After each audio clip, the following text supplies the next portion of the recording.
Thank you for joining me today.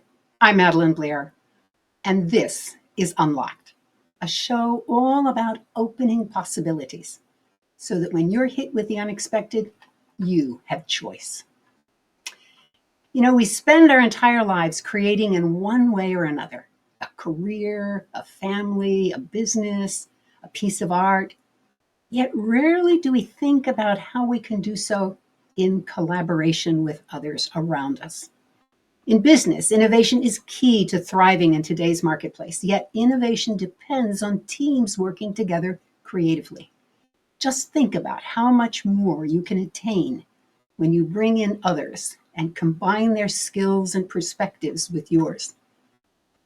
And remember that after our conversation today with my guest, I'll be sharing Grounds for Thought, a brand new book that just hit the market.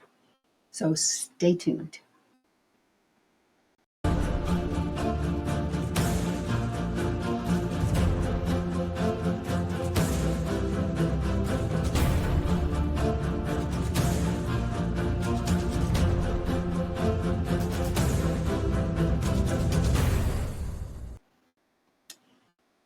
Well, to help us today, I've invited Stephen Kowalski to join us.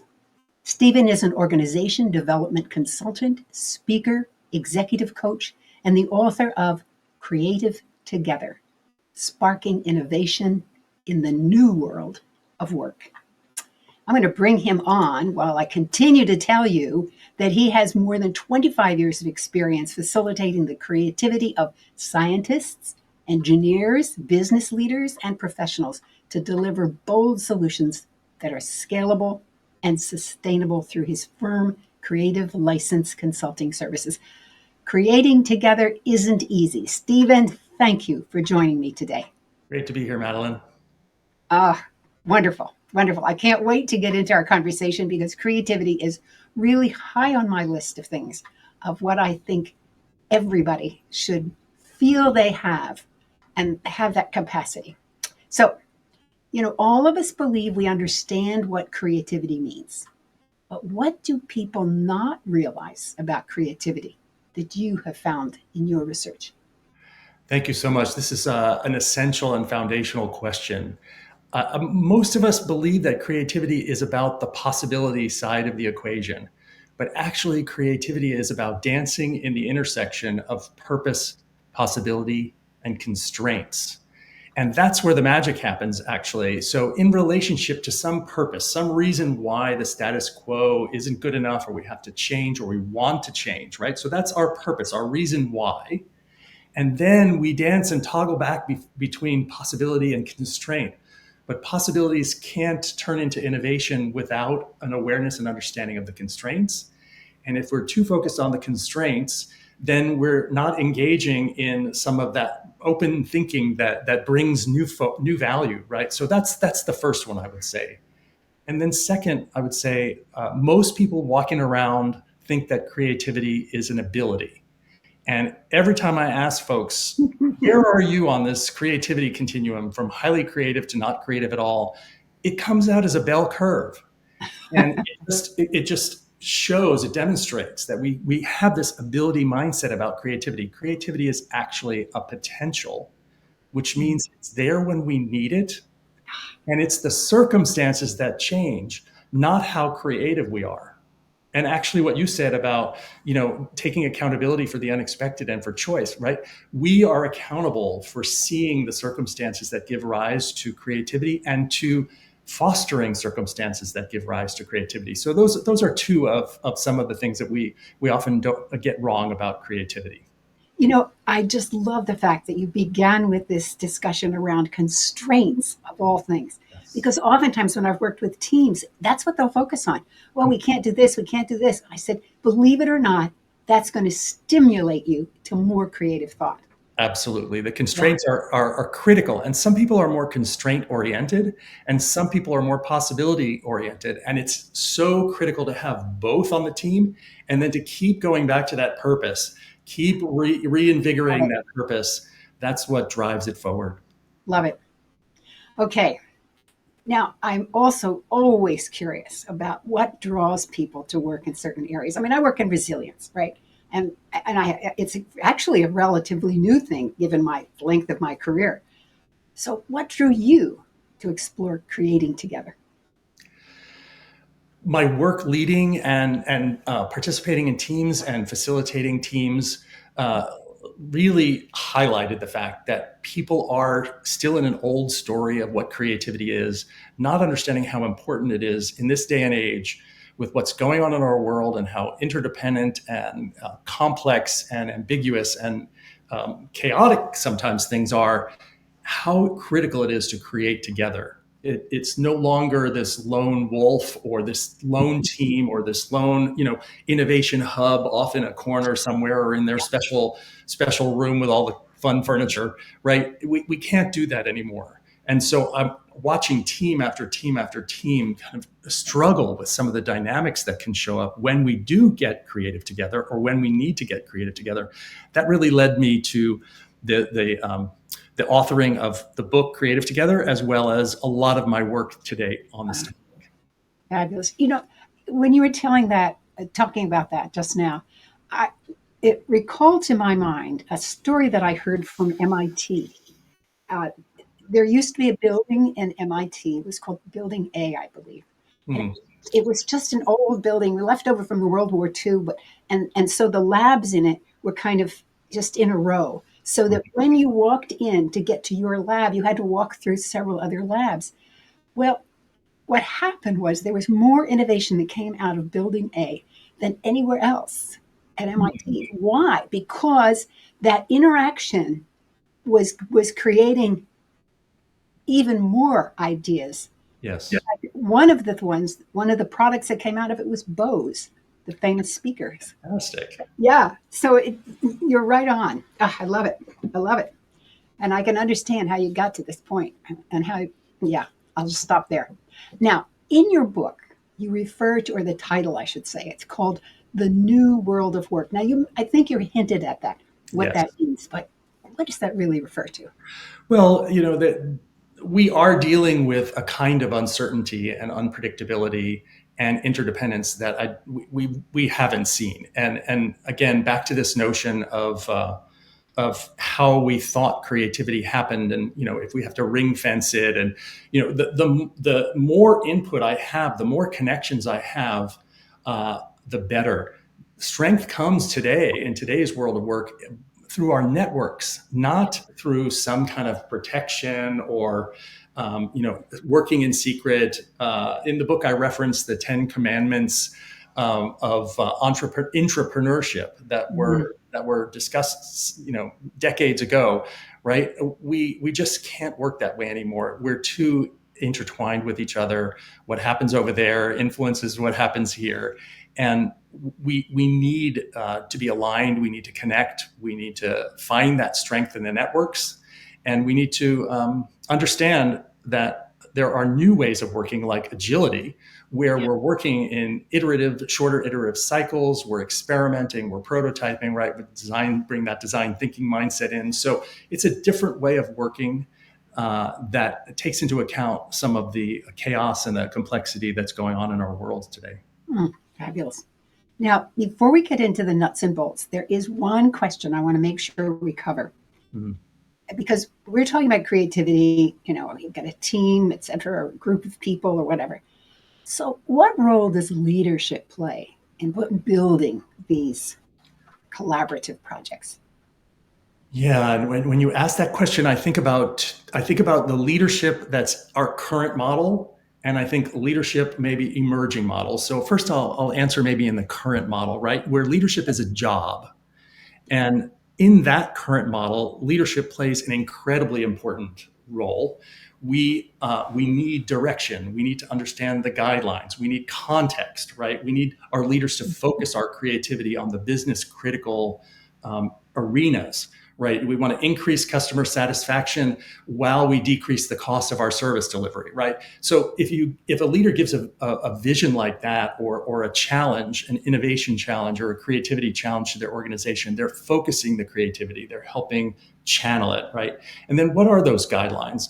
What are the constraints? What's the bigger picture? Where's the organization going? Leaders provide that, and that information is essential to teams as they bring their ideas and then the realization of those ideas forward, right?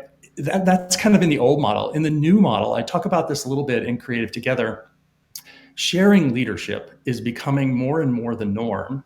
And in some cases, the role of leader is a role and not a job. Yes, we still have people leaders, but leadership is not necessarily tied to a job per se, and especially in teams that are pioneering or venturing into the unknown together to bring forward new value, right? We have to learn how to share leadership. And there are certain skills and capabilities about sharing leadership that we're not necessarily as practiced as we could be. I'll just say amen to that. So you see this, you see the same shifts, Madelyn. Yeah. Yeah, it's new Yeah. style And coming forward. yeah, I also love how what you just said ties back to that earlier comment that creativity is the intersection of purpose, possibilities, and constraints. So that leader does play a role there in being clear about that purpose. Yes, super And clear about the purpose. Yes, whether that is a shared leadership or unified leadership, there still has to be clarity around the purpose. Yeah, nice. absolutely. And an understanding of what the constraints might be, but also freedom, degrees of freedom are really critical. If you have a micromanaging leader, who doesn't really understand how to provide input from a governance perspective, then there's going to be problems because the team won't feel that they have the degrees of freedom that are necessary and the safety to venture into the unknown and explore Mm. and mine what might be there. Yes. It reminds me of a particular person that I work with who just he just had to put his imprimatur on everything, and Mhm. so as a result, people would construct the response so that they would anticipate what he was going to change, Yes, so that they could then work, and it just added undue stress and limited what they were going to come up with. So yeah. absolutely. Okay, now let's say that we have a leader that's got the right ideas. He gives us he or she gives us a clear purpose and a nice, what I call a fence. So this Mhm. is the fence of policies. You got to work within that, but within that, you've got freedom. What challenges arise when you're trying to balance individual contributions with what I call the collective vision? Mm. Well, I think one of the things is to know who the decision maker is. That's almost like foundational. So, is the leader or the sponsor or the stakeholder, who is the decision maker, and how many degrees of freedom, how much degrees of freedom are there, right? And so then that clarity it provides incredible freedom. So, one of my phrases, in clarity, we find freedom, right? So, knowing that, and I think a lot of teams don't actually sort of suss out those decision making rights and which decisions are in our camp, which decisions need to be made by stakeholders. So that's kind of the first thing. And then I would say, um, in a way, it's a dance between leaning in and letting go, right? If I've got ideas and I'm afraid to share them, I'm not leaning in. I need to lean in, right? So there's individual part that's about leaning in, sharing ideas generously, but then letting go, not just to the decision maker who ultimately will take all of that input and make a decision, but also letting go to the process of how ideas unfold and how fragments of ideas become new possibilities and then get tested against constraints, right? So leaning in and letting go, I think, is probably one of the keys to balancing individual creativity with the creative needs of the team. That aspect of letting go, I, I I can see that also, and maybe you have said this, and I apologize if you have. It's also letting go of your own ideas Mhm. so that it gives room for other people. Not that your idea is lost, but that you're willing to listen to the other idea or Yes. at least for a period of time, so that you can let that in a way uh, nourish and give you more ideas. Yeah. Yeah, this has been a lifelong struggle for me personally. As I've worked on teams, as I've led teams, right? I have a lot of ideas. We all do, right? And I feel comfortable sharing them. Yeah. And then, letting go, letting it take shape, letting someone else take leadership, being happy about it, being generous, being, thrilled about how those ideas change and morph and become better, different than maybe how I would have done it, but almost always I've seen better because Yes. of the diversity in the team and the different perspectives. Mm. Your word diversity. Let's expand on that a little bit, because oftentimes we think of diversity as different colors around the room, and yet there's perspectives that are diverse as well. Mhm. Uh, can you expand on that just a bit? Because you could have diverse perspectives, you could have diverse motivations, all kinds of things that can really just add to the mix.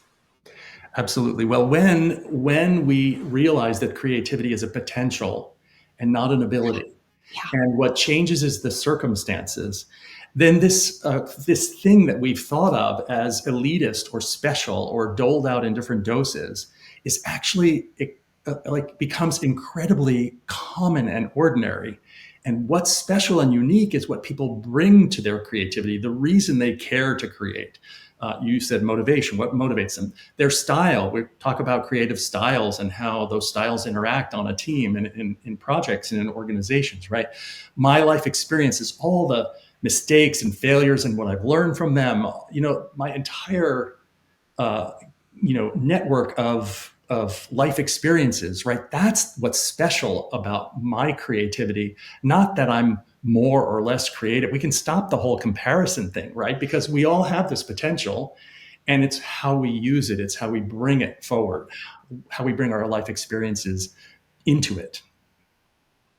as you were saying that, all I could think of was the fact that I'm a gardener, and and oftentimes when I'm working with a business situation, I will have this perspective because of the fact that in my life experience, I've done a lot of gardening. Mhm. This team is so dry it needs to be watered, or this team has got some uh, just doesn't have enough ideas. We got to fertilize it. How can we, and you're right. You take those experiences, and that's how you see things. And it doesn't mean that it's good or bad or better or worse. It's just different, and it gives you another perspective. Absolutely. And as I mentioned earlier, some people are more constraint oriented. They're focused Yeah, on yeah, mitigating risk yeah. and working around the rules. And other people are more possibility oriented. And we need all of these You perspectives. need both. We need the different Yeah. styles. Yeah. I when I was had the luxury of a large team, and I've said this on the show before, I'd love to be able to hire an artist to join the team, because artists see the world so differently than anybody else, and they ask questions that nobody else would even think of, and yet it just adds to the mix, and you get a much better result. You don't always have that luxury. Yes, that's true. That's true. But we can get better at asking questions. It's one of the four Yes. superpowers I talk about in Creative Together. Yes. In fact, asking questions is one of the superpowers of being resilient as Yes. well. Resilient people are insatiably curious. All right, let's shift a little bit, because I think part of what we're talking about is when a team really begins to not only take these things into account, but begin to trust the ability to create together. Mhm. How do you see trust as impacting this? Yeah, if a team is going to venture, so all creative ventures require us to go into the unknown. We don't know how much unknown there will be. Maybe we're working on an improvement, maybe less unknown. If we're aiming for game changing or blue sky or disruption, right? We a lot more unknown. So and there's degrees of this along the way. Trust as a as a something I have in my emotional bank account with my colleagues is critical venturing into the unknown. I love the trust equation. I can't remember where it came from. Credibility times reliability times intimacy divided by self-orientation. And what I love about that are not just the things at the top, but the fact that our self-orientation is the divisor, right? And the higher that self-orientation, the lower the trust. And it so highlights this piece when we're in the teams. It's the leaning in and letting go again, right? How self-oriented am I? How much am I promoting my own ideas myself?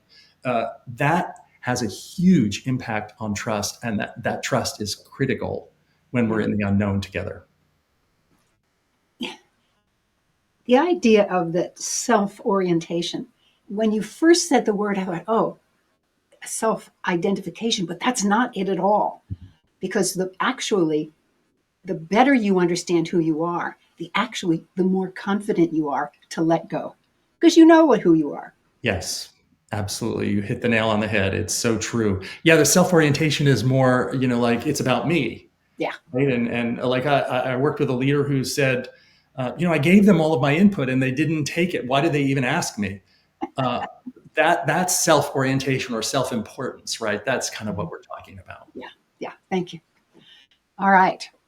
So there's another dimension in our lives today, and it's called technology. Mm-hmm. How do you see it as a potential to actually facilitate collaborative creation?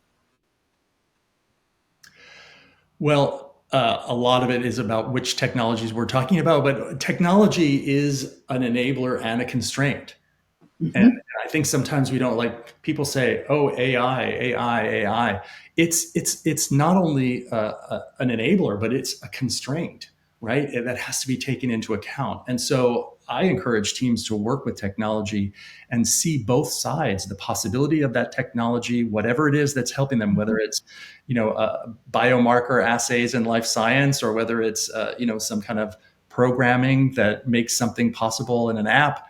How are these technologies both supporting what we're after, supporting our goals, and how are we using them, and how are they operating as constraints? Oftentimes, we don't think as much about what the limit, how the technologies might actually be limiting us, and the possibilities we might come up with. Can you give me an example of that where you see it's limiting?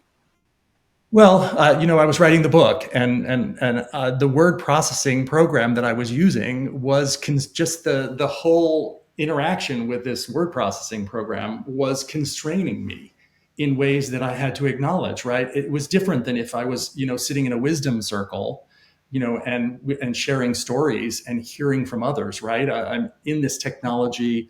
I have to get out of it to share it with somebody else. It's like so there maybe that's a simple example.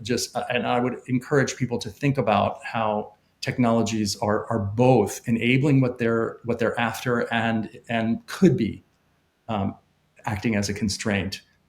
Yeah. I'm glad I asked that question because I was struggling, but it gave me a minute to think about a time when we were trying. Now, this was a case where we were working virtually.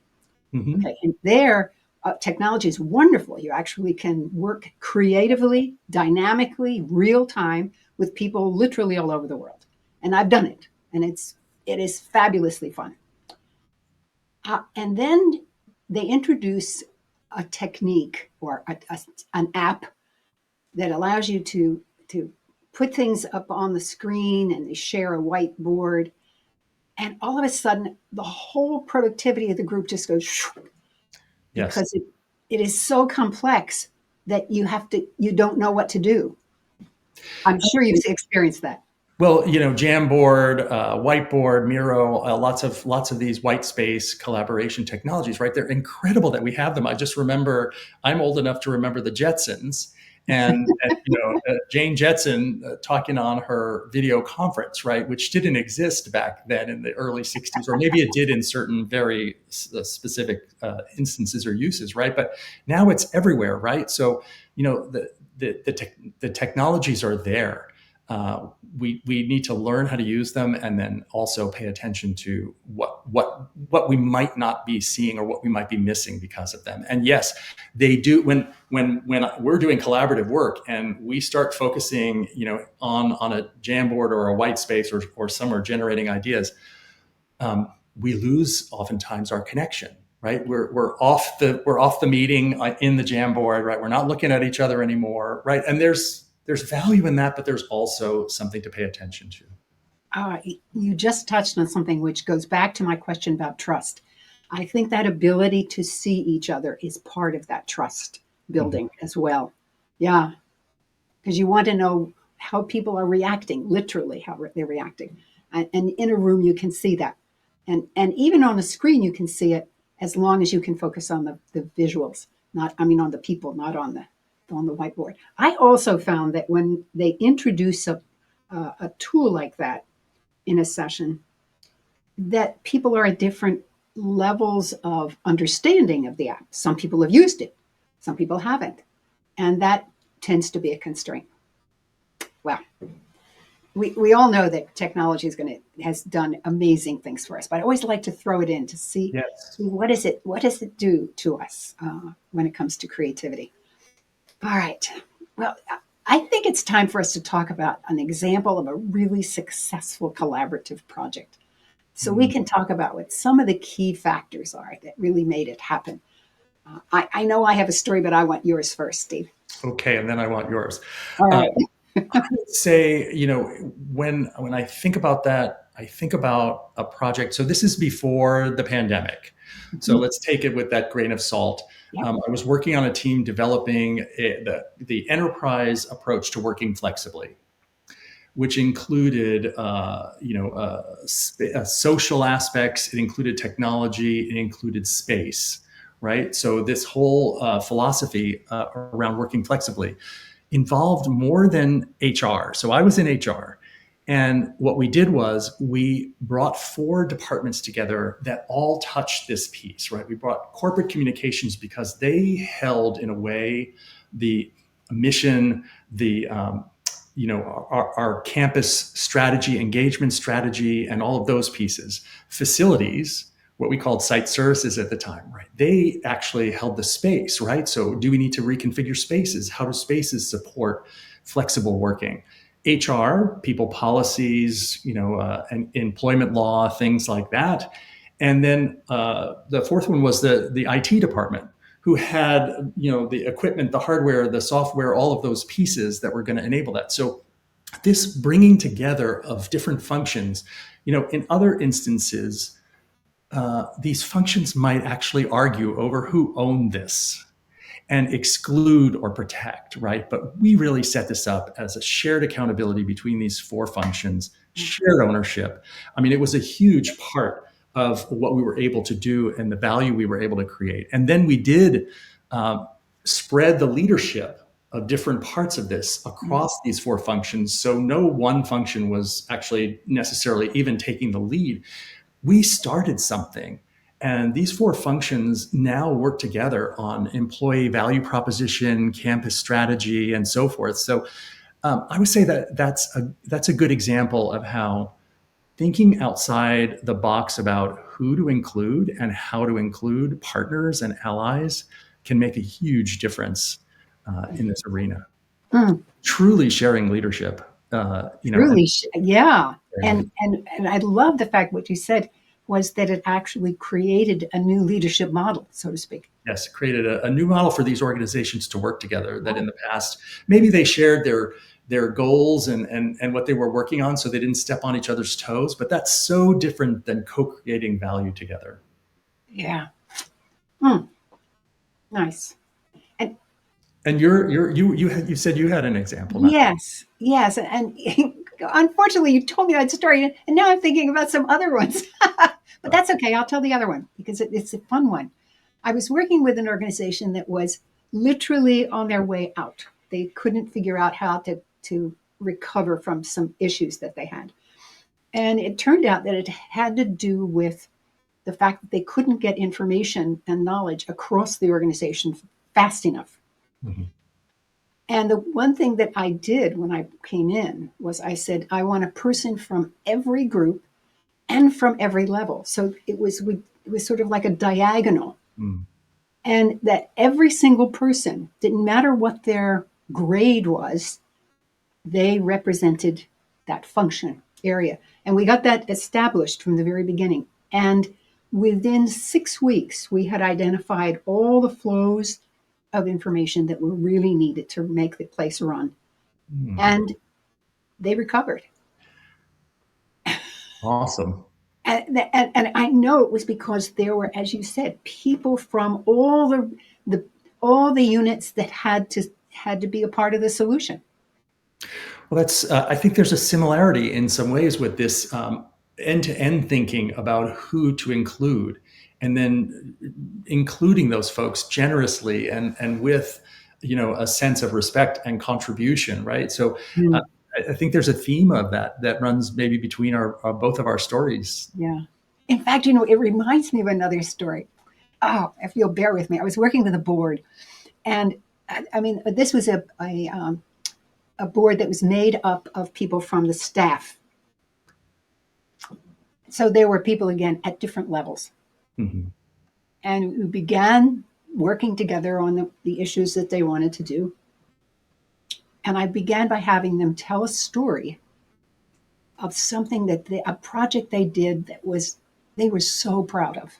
Mm. Well, I mean, we had world economists who talked about building this model for this country and saving their economy. Okay. And then there was an administrative assistant who talked about the fact that her great success was that she painted her bathroom. Now, you're going to say, painted her bathroom, big deal. Well, she said to them, but I wanted to do it right. So I knew I had to paint behind the commode.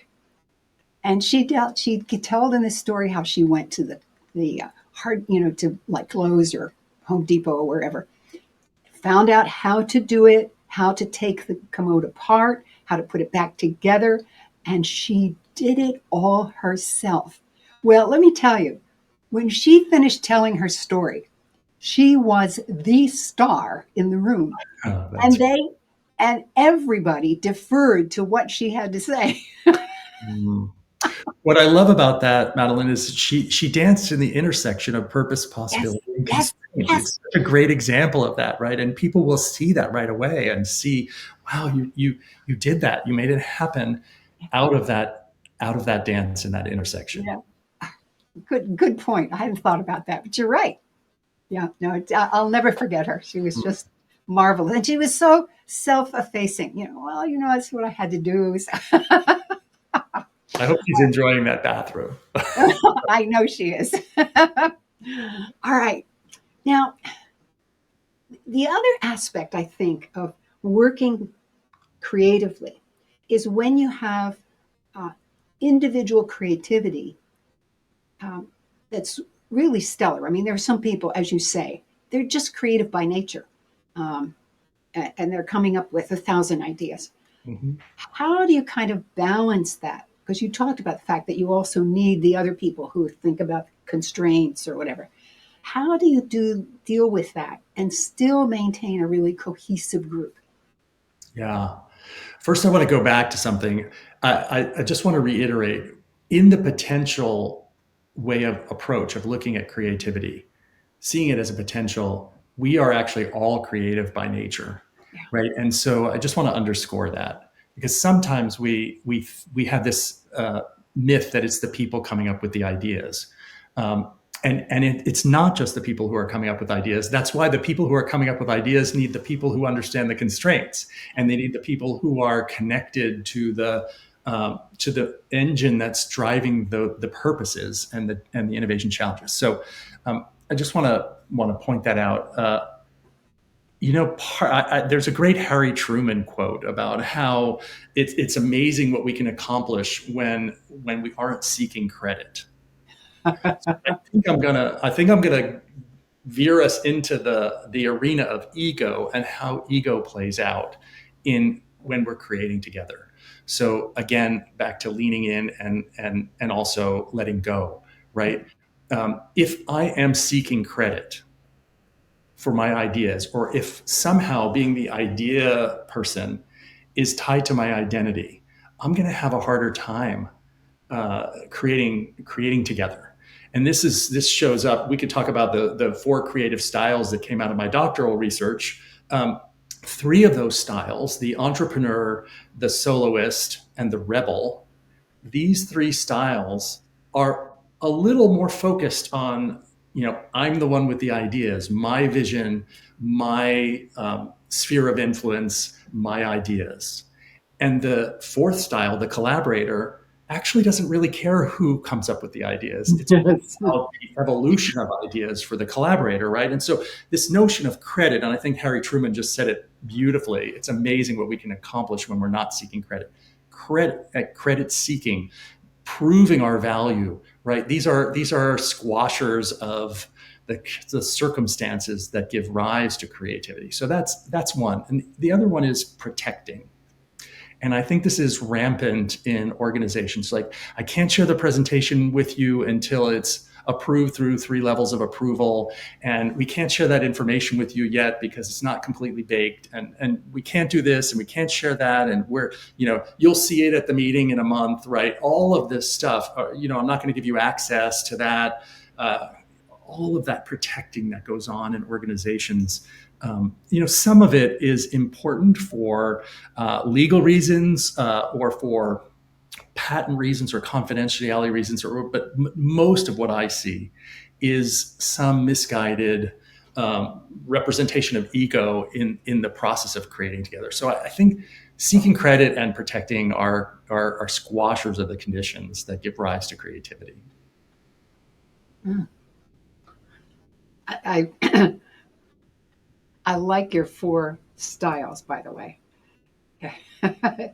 Yeah, I have seen that so often in teams that I have worked with, where you have the entrepreneur, and the entrepreneur is always lauded, they're always praised because this is what we are, and yet they can ride over other people and push them. And of course, the soloist is the one who just is very comfortable alone and does brilliant things. But then there's not that moment or time or opportunity to really share so that others really understand their value. We won't talk about the rebel. No, each of the styles, and maybe we stick with the 3 for a moment before Sure. we want to talk about the rebel. Each of the styles are motivated differently, right? So the soloist is motivated in their area of expertise, Yes. and Yes. they're happy working alone. They often share things when they're done Yeah. instead of along the Yeah. way, which is a problem for co-creating, right? Yeah. And they like to be in control, right? And the entrepreneur, is often looking at the system and understanding viability and feasibility and desirability in the system. And when the entrepreneur's vision sort of morphs in a creative together experiment, right, they can lose interest because it's not my vision anymore. It's not my idea anymore, right? So, but we need the soloists, we need the entrepreneurs, and the rebel is motivated by what's unjust or what's out of alignment. Ah, And so sometimes that what's not right can become righteousness for the rebel, and I think that's a watch out. But the rebel can see what's out of alignment in any of those arenas, not just in their sphere of influence, but across the system, and is happy to call it out. Might actually be proud or wear it as a badge of honor that they call it out, and that can be challenging too. So each of these 3 styles has their advantages and challenges. I talk about that quite a bit in Creative Together. And then there's this 4th style, the collaborator, which is essentially different from the others. I want to thank you for that new definition of rebel. And I say new, it's new to me because I never thought of it as the one who is seeing what is out of alignment. Mm-hmm. I would never in my life have considered myself a rebel. And yet I have done that many times Mm-hmm. because I would see it. Yeah. And rebels are often, seen as a thorn in the side, right? I have a colleague who I absolutely Yeah. love. She can tell in a second whether somebody's vision of what they want to create or what they're going to do is out of alignment with infrastructure or Mm. policy or all of the thing, all of the technologies we use. For example, well, our performance management system and our reward system is going to be an incredible block into Yeah, achieving yeah, this yeah, purpose. yeah. Go for it, but right, and she can see all of those things, and sometimes people don't like that, and the rebel can get branded, but the rebel has amazing information that really can help a team. But and I'm thinking now about how do you then deal with that? And you deal with it with respect. You respect what their perspective is, and then you still go on because that's a constraint that you now have to work with. Yes, absolutely. Oh, Stephen, this is fabulous. I'm learning so much that I didn't anticipate. I mean, I've only been reading this subject a long time, but you brought me some great new insights. I want to thank you for that. I can't believe we are out of time, Oh but my. I do want to give you time to talk about some maybe last words for the audience because I'm really interested in how my audience can really help themselves to bring ideas into their own work. Yeah, so maybe three things I'll say here. One is mindset, right? Do I have a mindset of experimentation and learning, or am I trying to prove something? This is critical for bringing my creativity and my ideas forward. If I'm experimenting, if everything is an experiment, then then I'm open to learning and I can adapt and shift, right? So that's number one. Number two, link ideas to business goals. Create a value narrative, a Mm. business case, right? And we're not necessarily that great at creating the business case. We think the idea in and of itself is good enough, but the folks who are going to be investing in prototyping, testing, implementing, scaling, all want to know how this furthers the business goals that's on their plate to be accountable for. So link it to the business. And the third thing I would say is prototype, iterate, smaller chunks, smaller experiments, fail fast. We've heard that over and over again. I remember when we learned from Intuit that they had a 30-day experimental approach. You tried something for 30 days, and if it didn't meet your markers, you let it go, right? So if we're gonna iterate and prototype, then we need to know what we're aiming for in terms of success. So three things: mindset, link to the business, and prototype and iterate. Fantastic. Stephen Kowalski, thank you so much for your time and your wonderful insights around collaborative creativity. Thank you, Madeline. It's been so great to be here. Thank you.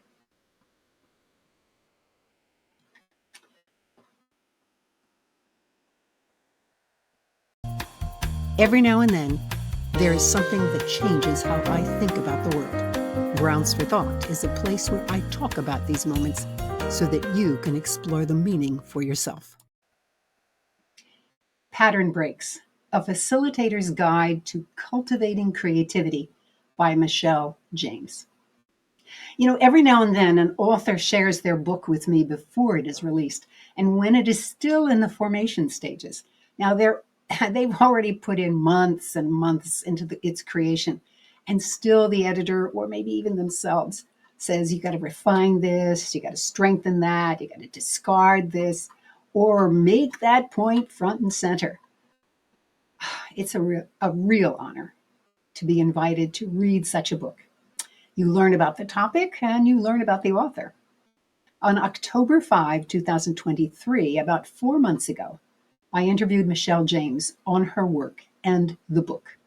On January 16th, 2024, her book was released. I didn't plan my grounds of thought for this week based on her release date. They just happened to be very close together. The book is Pattern Breaks, A Facilitator's Guide to Creating and Cultivating Creativity. All leaders hope their teams harness their creativity when they when they are problem solving or defining new products or writing a new marketing campaign. And often there are times when you want to bring in a facilitator who has no agenda other than to help the group be more creative. This book was written for the facilitators. But leaders have been known to understand their role as facilitators and value ideas that help them do just that. The book is filled with exercises to provide structure to the work. Reading through only portions of her work that were ready at the time, and after my exciting conversation with Stephen Kowalski, I had to talk about a book on creativity.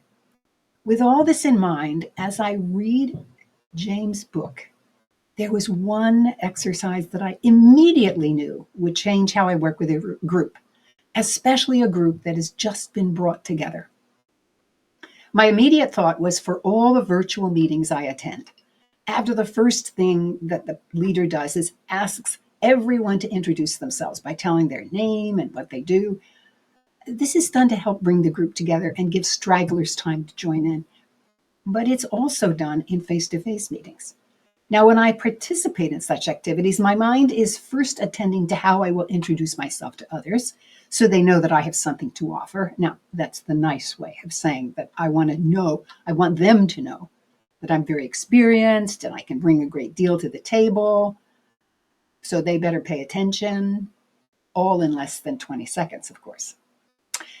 At the same time, my mind tries very hard to remember what others say, but I feel good if I remember one other person's introduction. In pattern breaks, there is an exercise that changes completely how introduction can be done and makes it easier to remember what others have said. The exercise is called the gift. As people are introducing themselves, and before they share what they do and other details about themselves, including their names, each person shares the gift they are giving to themselves for the time and the gift they are giving to the group. People say all kinds of things that they're giving to themselves, like I'm giving myself a time of play or learning or receiving or allowing. People who say they are giving to the group say things like, I'm offering my presence, I'm listening, I'm sharing, I'll give you my humor. Okay, let me use the exercise right here and now. The gift I wish to give to myself in this grounds for thought is to stimulate new thinking in myself. The gift I wish to give to you, my audience, is a new possibility to consider. It's a different way of introducing yourself, isn't it? What I love about the exercise is that it is so easy to understand and it places no expectation on the responder. Yet within this simple construct, each person is recognized for themselves to themselves, as well as their personal expectation about their own performance.